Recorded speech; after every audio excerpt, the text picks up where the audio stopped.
1,00,000 మంది శివభక్తులతో కలిసి మహారుద్రాక్ష పూజలో పాల్గొనండి. వెంటనే కాల్ చేసి మీ పేరును నమోదు చేసుకోండి.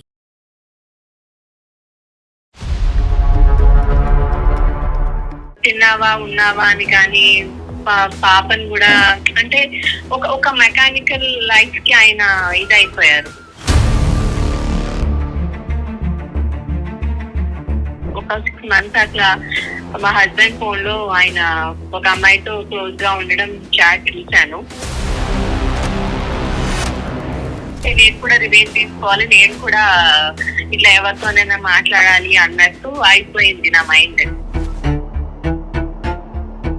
ఇతన్ని కట్ చేసేద్దాము అంటే నేను మాట్లాడడం తగ్గించేద్దామన్నా నేను మాట్లాడలేకపోకుండా ఉండలేకపోతున్నాను అతనితో. భర్త పక్కన ఉండేటటువంటి కంఫర్ట్ కంటే ఆఫీస్లో ఉండేటటువంటి కంఫర్ట్ డిఫరెంట్గా అనిపించటం అనేది ఒక ఆడపిల్లకి చాలా మానసికంగా వేదన. అంటే నేను ఒకటి అనుకున్నాను, అది ఇంకోలా దారి తీస్తుందేమో అని భయం వేస్తుంది నాకు. అమ్మ, marriage is a cooperation, not competition అమ్మ. నేను ఎంత ఎఫెక్ట్ అవుతానంటే అతని కాల్ కోసం వెయిట్ చేయడము, అతని మెసేజెస్ కోసం వెయిట్ చేయడము. అక్కడి నుంచి వచ్చినటువంటి సంతోషం సుఖం 1% అయితే మీ గిల్టు మీ బాధ 99%. మీ మనస్సాక్షి మిమ్మల్ని గుచ్చి గుచ్చి గుచ్చి బాధ పెడుతూ ఉంటుంది. మీ మనస్సాక్షి అడిగేటటువంటి ప్రశ్నలకి సమాధానం చెప్పేటప్పటికే తెల్లారిపోతుంది. మీ ఆయన్ని మీరెక్కడ చూసుకుంటారు? సో కాబట్టి నేను చేస్తున్నట్టుగా నా భార్య చేస్తున్నట్టుగా అనుకుని ఈ మ్యారేజ్ ఇంకో లెవెల్కి వెళ్ళిపోయి డిస్టర్బ్ అయిపోవచ్చు. సుమన్ టీవీ అందమైన జీవితం కార్యక్రమానికి స్వాగతం. ప్రస్తుతం మనతో పాటు ఉన్నారు ప్రముఖ సైకియాట్రిస్ట్ డాక్టర్ కళ్యాణ్ చక్రవర్తి గారు. డాక్టర్ గారు నమస్తే. నమస్తే. ఒక మహిళ తను ఏం చేయాలో అర్థం కానటువంటి సిచ్యుయేషన్లో తను చేస్తుంది రైటా రాంగా ఏమీ అర్థం కావట్లేదు ఆమెకు. క్లారిటీ కావాలి. ఆ క్లారిటీ కోసం మన దగ్గరికి వచ్చింది. మాట్లాడితే మనకు కూడా క్లారిటీ వస్తుంది. తప్పకుండా మేడం, తప్పకుండా.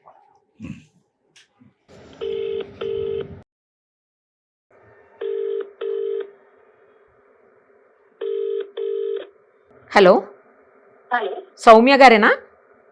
అవునండి, నేను నిరుపమ, సుమన్ టీవీ అందమైన జీవితం కార్యక్రమం నుంచి కాల్ చేస్తున్నానమ్మా. మీరు మాకు మెయిల్ చేశారు కదా, అందుకని మీకు కాల్ చేస్తున్నాను. అవును మేడం, నేను చేశాను.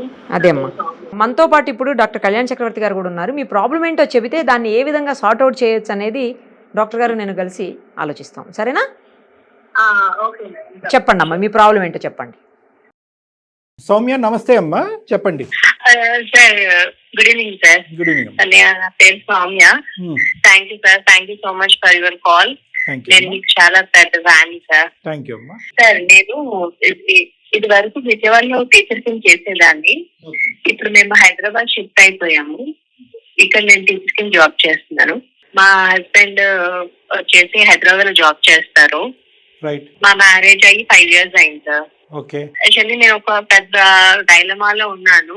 అంటే ఐ డోంట్ నో నేను మిస్టేక్ చేశానా ఏంటి, నాకైతే ఏం అర్థం కావట్లే. నేను మ్యారేజ్ అయిన ఒక 6 months కి కన్సీవ్ అయ్యాను.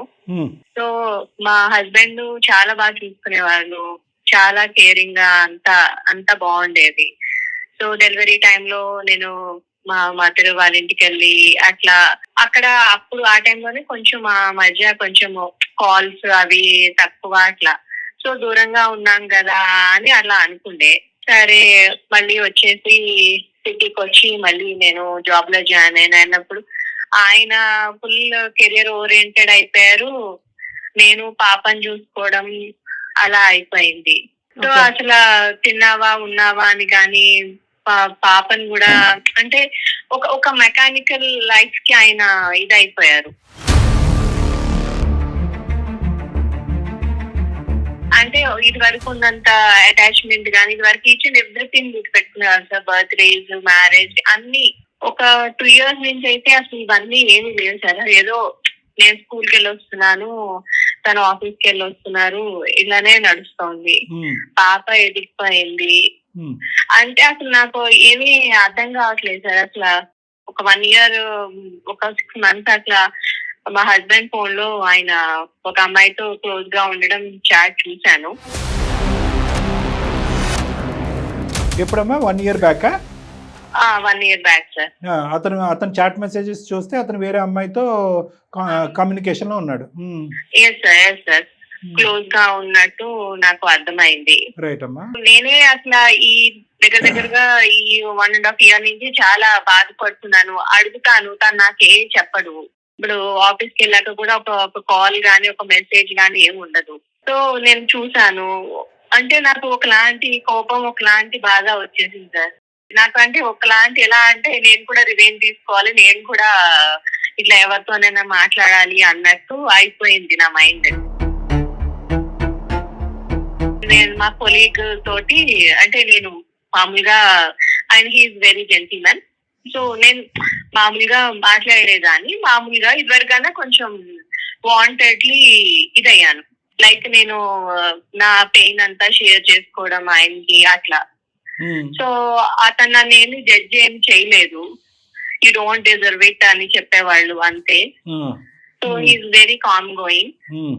సో అట్లా అలాగా.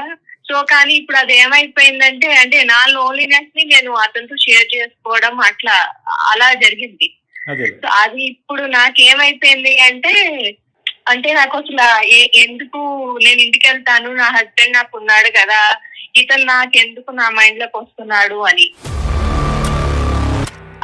అది అసలు చాలా ఒక పాప ఉంది అంటే అసలు నేను ఏం చేస్తున్నాను, ఇతన్ని కట్ చేసేద్దాము అంటే నేను మాట్లాడడం తగ్గించేద్దామన్నా నేను మాట్లాడలేకపోకుండా ఉండలేకపోతున్నాను అతనితో. సో నాకు అసలు ఏం అర్థం కావట్లేదు సార్. ఇది తిన మాట్లాడుతున్నాడు కదా క్లోజ్ గా ఒక అమ్మాయి తోటి, నేను కూడా మాట్లాడచ్చు అన్న ఇలా మా ఇద్దరి మధ్య గ్యాప్ వచ్చినప్పుడు నేనేనా సఫర్ అవ్వాలి, తన కాదా అన్నట్టు నేను అంటే వేరే ఏ ఇదిలో కాకుండా నేను వేరే మాట్లాడదాము అన్నది ఒక వేరే జంట తోటి ఇప్పుడు ఇలా అయిపోయింది. అది reason for starting the conversation is a problem. ఇప్పుడు conversation is never the problem madam. మీరు వర్క్ లో మెన్తో మాట్లాడతారు, నేను వర్క్ లో నేను మెన్తో మాట్లాడతాను. కానీ ఇక్కడ ఏంటంటే ఏ కారణం చేత ఒక వ్యక్తితో కాన్వర్సేషన్ మొదలు పెట్టారు, ఆ పరిధి ఎక్కడి వరకు ఉండాలి అనేటటువంటి పరిధిని దాటి మాట్లాడటం. నా పెయిన్ షేర్ చేసుకున్నాను, నా లోన్లీనెస్ షేర్ చేసుకున్నాను అనేటటువంటి ఒక అయితే కనుక అవతల నుంచి వచ్చినటువంటి వ్యక్తి వేసినటువంటి ఒకే ఒక మంత్రదండం ఏదన్నా ఉంది అంటే యూ డోంట్ డిజర్వ్ ఇట్ అనేటప్పటికీ అయిపోయిందమ్మా. ఇంకా అంటే యూ డోంట్ డిజర్వ్ ఇట్ అంటే అరే నువ్వు ఇంత మంచి అమ్మాయి, ఇంత చక్కగా ఉన్నావు, నువ్వు ఇంత కష్టపడుతున్నావా, నీకు ఇలాంటి భర్త వచ్చాడా, యూ డోంట్ డిజర్వ్ ఇట్ అనేటప్పటికీ 98% ఈ పొజిషన్లో ఉండేటటువంటి వాళ్ళు చాలామంది ఇదవుతారు ఆలోచన. అంటే ఆవిడ ఏదో తప్పు చేశారని మనం అనట్లేదు, కానీ ఆ ఇమేజెస్ తీయలేకపోవటం, ఒక సాంప్రదాయమైనటువంటి ఒక బంధంలో ఉన్నప్పుడు ఆ ఇమేజెస్ తీయలేకపోవటం, ఆలోచన తీయలేకపోవటం, భర్త పక్కన ఉండేటటువంటి కంఫర్ట్ కంటే ఆఫీస్లో ఉండేటటువంటి కంఫర్ట్ డిఫరెంట్గా అనిపించటం అనేది ఒక ఆడపిల్లకి చాలా మానసికంగా వేదన. అంటే చెప్పింది చాలా సత్యం సార్. నాకు నిజంగా అంటే నేను ఏమైపోతున్నాను, నా వాల్యూస్ ఎక్కడికి వెళ్ళిపోయాయి, ఎందుకు నాకు ఇట్లా అనిపిస్తోంది, నాకు చాలా కష్టంగా ఉంది సార్. నేను అలా అని నేను ఏమి రాంగ్ స్టెప్ తీసుకోవడం అట్లా ఏం చేయలేదు, బట్ నేను మాట్లాడకుండా ఉండలేకపోతున్నాను. మరి ఇప్పుడు అదే కదా నాకు పెద్ద ప్రాబ్లం. నాకు పాప ఉంది, నా హస్బెండ్ ఉన్నాడు. మీ హస్బెండ్ తీరు ఎలా ఉందమ్మా ఈ మధ్యకాలంలో? అతని తీరు ప్రవర్తన ఏమైనా మార్పు వచ్చిందా?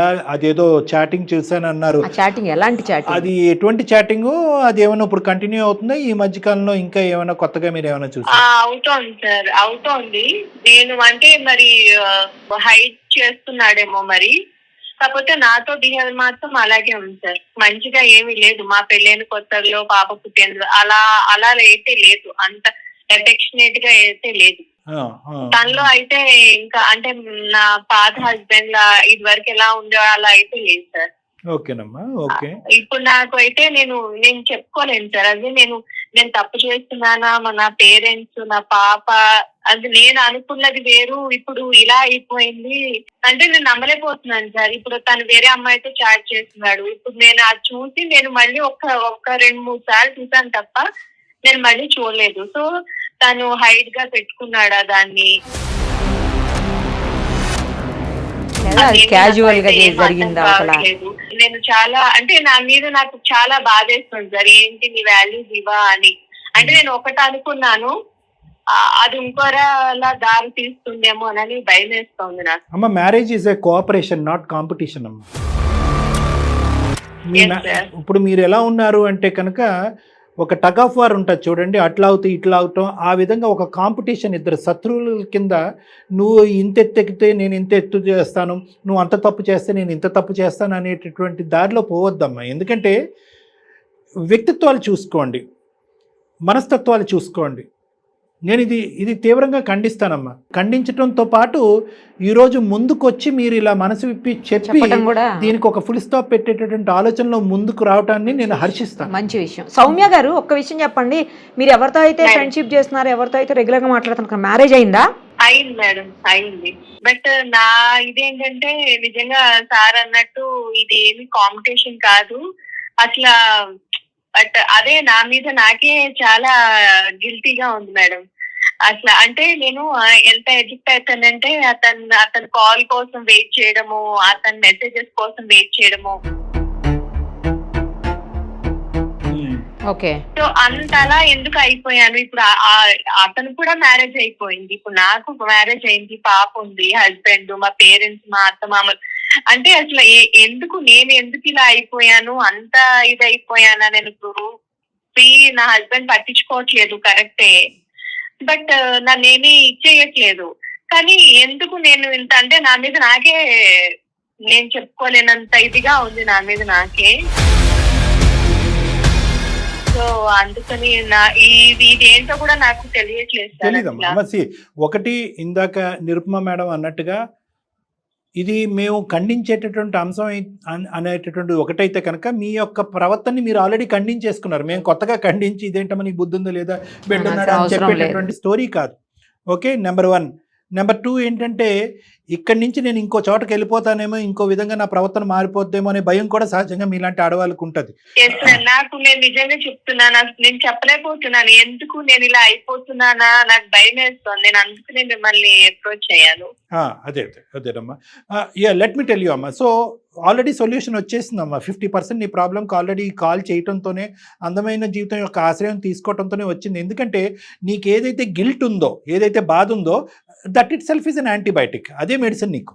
ఓకే, ఆ గిల్ట్ ఎవరికైతే ఉంటుందో అదేంటంటే ఒక లిమిటేషన్ అనేటటువంటిది క్రియేట్ చేస్తూ ఉంటుంది. ఇక్కడి నుంచి ఇంకో చోటకి వెళ్ళకుండా, అక్కడి నుంచి ఇంకో చోటకి వెళ్ళకుండా ఒక గీతు గీస్తూ ఉంటుంది.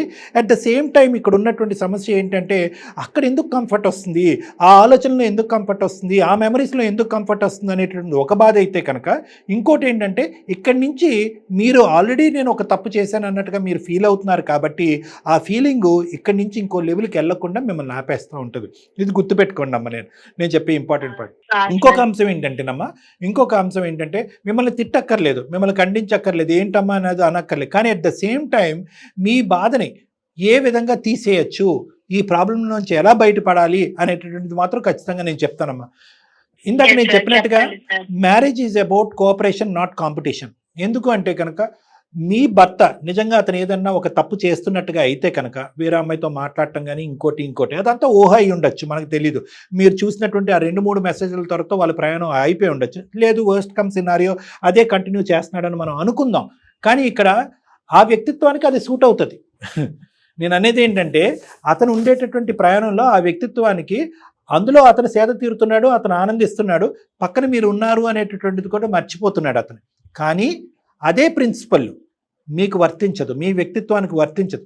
ఎందుకంటే మీరు కాంపిటేటివ్గా అది మొదలుపెట్టినా, ఎవరన్నా ఉంటే కనుక వాళ్ళు చెప్పుకుంటే నా బాధ తీరుతుందని చెప్పి ఒక వ్యక్తితో చెప్పుకునేటటువంటి ప్రయాణం చేసినా కూడా అక్కడి నుంచి వచ్చినటువంటి సంతోషం, సుఖం 1% అయితే మీ గిల్టు, మీ బాధ 99%. అంటే ఆ ప్రయాణం మీ వ్యక్తిత్వానికి సూట్ అవ్వదు. మీ పెంపకం అది మీకు నేర్పించలేదు, మీ చదువు మీకు అది నేర్పించలేదు, మీ సంస్కారం, మీ విలువలు మీకు అది నేర్పించలేదు. కాబట్టి అది మీ హస్బెండ్కి సూట్ అవ్వచ్చు, మీకు సూట్ అవ్వదు అండి. మరి మరి మరి మా ఆయన అలా ప్రయాణం చేస్తున్నాడు కదండి, మరి అతనికి బుద్ధి రావాలి కదా, అతను తప్పు కదా అంటే కనుక అది డిఫరెంట్ సబ్జెక్టు. దాన్ని ఇంకో విధంగా మాట్లాడుకుందాం. అతను కౌన్సిలింగ్ తీసుకెళ్దామో, ఇంకోటో చేద్దామో, లేదంటే ఇంకోటి ఏదైనా చేద్దాం. ఇక్కడ 2 ఆస్పెక్ట్స్ ఉన్నాయమ్మా. మీరు ఈ జ్ఞాపకాలు, ఈ మెమరీలు, ఈ ఆలోచనలు, ఈ క్రేవింగ్లోంచి మీరు బయటికి ఎలా రావాలి, ఇది సబ్జెక్ట్ నెంబర్ 1. రెండో సబ్జెక్ట్ ఏంటంటే to assess to the situation. అసలు నిజంగా మీ హస్బెండ్ అటువైపు మళ్ళేడా, మళ్ళలేదా, లేదంటే మళ్ళీ ఉంటే కనుక ఆ ప్రపంచంలో తీసుకొచ్చి మిమ్మల్ని వెనక్కి లాక్కొచ్చి మిమ్మల్ని ఎలా కాపాడుకోవాలనేది రెండోది. ఫస్ట్ దాని గురించి చెప్తానమ్మా. ఫస్ట్ అది చాలా సింపుల్ అండ్ స్ట్రైట్ ఫార్వర్డ్ అమ్మా. మన జీవితంలో విలువైనటువంటి జీవితం, ఒక సంస్కారమైనటువంటి జీవితం, ఒక పరుగలైనటువంటి జీవితం కావాలి అని అనుకుంటే ఒక సీక్రెట్ ప్రయాణం మనకు వద్దమ్మా. అసలు అచ్చు రాదు, అది అవసరం కూడా లేదు. అది ఈ సమస్యకి పరిష్కారం కాదు కదా, డబల్ ట్రామా అయిపోద్ది మీకు, రెండు డబల్ పనిష్మెంట్ అయిపోతారు. ఒక పక్కన భర్త లాగా మీరు ఎటువంటి పొజిషన్కి వెళ్ళిపోవచ్చు అంటే కనుక రేపొద్దున మీ భర్త తప్పు ప్రయాణం చేసినట్టుగా ప్రూవ్ అవుతే కనుక ఎందుకు అలా వెళ్తున్నావు, అది తప్పు కదా అని అడిగేటటువంటి మాట కూడా మీకు రైట్ కూడా ఉండదు అసలు. మీరు ఏ తప్పు చేయకపోయినా కూడా మీ మనసు లోపల ఉండేటటువంటి ఆ గిల్ట్ ఏం చేస్తుందంటే అలా ప్రశ్నించకుండా ఆ పవర్ మిమ్మల్ని వెనక్కి లాగేస్తుంది అనమాట. నిజంగా కరెక్ట్గా చేసేటటువంటి అంశం ఏది కూడా చీకట్లో చేయవలసినటువంటి అంశం లేదు. అంటే మీరు ఎప్పుడైతే అది చీకట్లో మొదలు పెడుతున్నారో మీ మనసాక్షి మిమ్మల్ని గుచ్చి గుచ్చి గుచ్చి బాధ పెడుతూ ఉంటుంది. ఏంటి సౌమ్య ఇలా చేస్తున్నావు, ఏంటి సౌమ్య మీరు వచ్చారు. సో ఇక్కడ ఏంటంటే మీ మనసాక్షి అడిగేటటువంటి ప్రశ్నలకి సమాధానం చెప్పేటప్పటికే తెల్లారిపోతుంది. మీ ఆయన్ని మీరెక్కడ చూసుకుంటారు. పదే పదే తనకు తాను కూడా నేను కరెక్టే చేస్తున్నానా, నేను చేస్తుంది రైటేనా, ఇది కరెక్ట్ కాదేమో అనే ఫీలింగ్ తనకే వచ్చేసింది. 99% మీరు కరెక్ట్ చేస్తున్నారు. నేను నాకు అంటే నేను పడే బాధకి నేను చెప్పలేకపోతున్నాను. నా నిజంగా నేను చెప్పలేను అది. ఎందుకు నా వాల్యూ ఇదేనా, నేను నేర్చుకున్నది ఇదేనా, నాకు ప్రతిరోజు చాలా బాధగా ఉంటుంది. ఒకటమ్మా సింపుల్, 99% మీకు ఒక విధంగా పాజిటివ్గా అనిపించిన 1% కూడా సౌమ్య తప్పేమో అని మీ మనస్సాక్షి అన్నా కూడా please stop it at that point. ఎందుకంటే మీరు వయస్సు, ఆలోచన, అనుభవాలు, వ్యక్తిత్వం, విలువలు అన్నీ కూడా దండిగా ఉన్నటువంటి ఒక వ్యక్తితో మాట్లాడుతున్నట్టుగా నాకు నిరుపమ మేడంకి అనిపిస్తుంది. చాలా మెచ్యూర్డ్ పర్సనాలిటీ. మీరు 10 మంది పిల్లలకి పాఠాలు నేర్పించేటటువంటి స్థానంలో ఉన్నారు.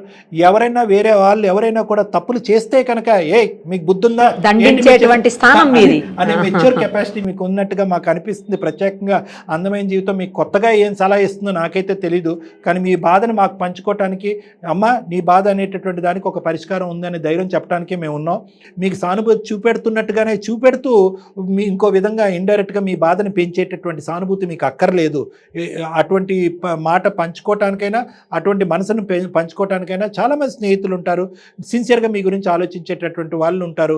ఒక పక్క నుంచి ఇలా పంచుకున్నందుకు బాధపడుతూ ఇంకో పక్క నుంచి దుఃఖం చెందుతూ ఉండేటటువంటి వాతావరణం మీకు అక్కర్లేదు. సింపుల్గా వాకౌట్ ఇవ్వండి, అతనికి రేపే చెప్పేసేయండి, నా థాట్స్ డైవర్ట్ అవుతున్నాయి, నా మానసిక పరిస్థితి బాగాలేదు, so this is not going to continue అని చెప్పండి. అవకాశం ఉంటే ఆ స్కూల్లో కాకపోతే ఇంకో 100 స్కూల్లో మీకు జాబ్ వస్తుంది, అక్కడి నుంచి మారిపోండి, మీ నెంబర్ మార్చుకోండి, మీ పాత మెసేజెస్ వాట్సాప్ అంతా కూడా కంప్లీట్గా డిలీట్ చేసుకోండి. ఎందుకు అంటే కనుక పొరపాటున మీకంట మీ ఆయనది ఎలాగైతే పడిందో అతనికంట ఇది పడితే కనుక అతను రెచ్చిపోతాడు, వేరేగా ఉంటుంది. ఎందుక నువ్వు ఇలా చేస్తున్నావు కదా అని చెప్పి నేను రెక్కలు వచ్చిన పక్షిలాగా అతను ఎగిరిపోతాడు. అది ఒకటి. రేపొద్దున అక్కడ కనిపించేది 10% అయితే కనుక అతను ఊహ, ఎందుకంటే అతను తప్పు ట్రాక్లో ఉన్నాడు కాబట్టి అతను ఊహ 90%కి వెళ్ళొచ్చు. సో కాబట్టి నేను చేస్తున్నట్టుగానే నా భార్య చేస్తున్నట్టుగా అనుకుని ఈ మ్యారేజ్ ఇంకో లెవెల్కి వెళ్ళిపోయి డిస్టర్బ్ అయిపోవచ్చు. ప్రాబ్లం నెంబర్ 2, నీ భర్త. ఫస్ట్ ఆఫ్ ఆల్ మనం తెలుసుకోవాల్సింది ఏంటంటే అసలు ఎటువంటి కమ్యూనికేషన్, ఎటువంటి సంబంధం అనేది తెలుసుకుందాం. ఊరికనే మన ఊహకి రెక్కలొద్దు. సో అది తెలుసుకుందాం. ఒకప్పుడు అది కూడా సమస్యాత్మకంగా ఉంటే కనుక ఖచ్చితంగా ఇంకొక కాన్వర్జేషన్లో, ఇంకొక ఫోన్ కాల్లో మీ హస్బెండ్కి కూడా ఫోన్ కలిపి అతను ఏంటి అనుకుంటున్నాడు, అతని ప్రవర్తన ఏ విధంగా ఉంది, లేదంటే అతను ఒకప్పుడు క్లినిక్ వచ్చేటట్టయితే కనుక క్లినిక్కి తీసుకురండి, అతను కౌన్సిలింగ్ చేద్దాం, మీ మానసిక పరిస్థితి బాగాలేదు అన్నట్టుగా అతను తీసుకుని రండి. స్లోగా అతన్ని ఓపెన్ అప్ చేసి అతనికి అదేంటన్నది మనం తెలుసుకుందాం. లేదు అంటే కనుక ఇంకో ఈమెయిల్ పంపించండి, అందమైన జీవితం ఫోన్ ట్రాక్ ద్వారా అతను కాల్ చేసి కమ్యూనికేట్ చేసి అతను బుద్ధి మార్చేటటువంటి ప్రయత్నం చేద్దాం. ఈ రెండిట్లని కలపద్దు. ఇది వేరే సమస్య, అది వేరే సమస్య. ఫస్ట్ ఈ సమస్యకి తక్షణ కర్తవ్యంగా రేపే పరిష్కార మార్గం దీనికి మొదలు పెట్టండి, ఈ గంటలోనే మొదలు పెట్టండి. అతను ఫోన్ కాల్ కట్ చేయండి, అతనితో ఫోన్ చేయండి, కట్ ఆఫ్ చేయండి. ఆ విధంగా చేయండి. ఈ సొల్యూషన్ అనేది మనం వెంటనే దీనికి కూడా పరిష్కారం వెతకడానికి ప్రయత్నం చేద్దాం. ఓకేనా? క్లారిటీ వచ్చిందా? డైలమాలో ఉన్నారు, కొంచెం బయటపడ్డారా ఇప్పుడు? నాకు చాలా ధైర్యాన్ని ఇచ్చారు మేడం. షూర్. మళ్ళీ ఒక్కసారి నన్ను నేనేంటో నాకు మీరు తెలియజేశారు. చాలా thanks madam. Thank you so much. God bless you. Thank you teacher గారు. Thank you. బాయ్. సో ఇప్పుడు ఇందులో ఏంటంటే సార్, ఒకటి నాకు క్లారిటీ వచ్చింది, ఈ అమ్మాయి మంచి అమ్మాయి, అసలు డౌటే లేదు. కేవలం భర్త ఏమన్నా తప్పు చేస్తున్నాడేమో అన్న అనుమానంతో ఏమో స్టార్ట్ చేసింది వేరే వాళ్ళతో కాన్వర్సేషన్. అంతే అంతే మేడం. చాలా మంచిగా చెప్పారు సార్, మీరు కూడా బాగా చెప్పారు అసలు, పర్ఫెక్ట్ గా చెప్పారు. చూద్దాం. సూపర్ అసలు. Thank you sir. నమస్తే.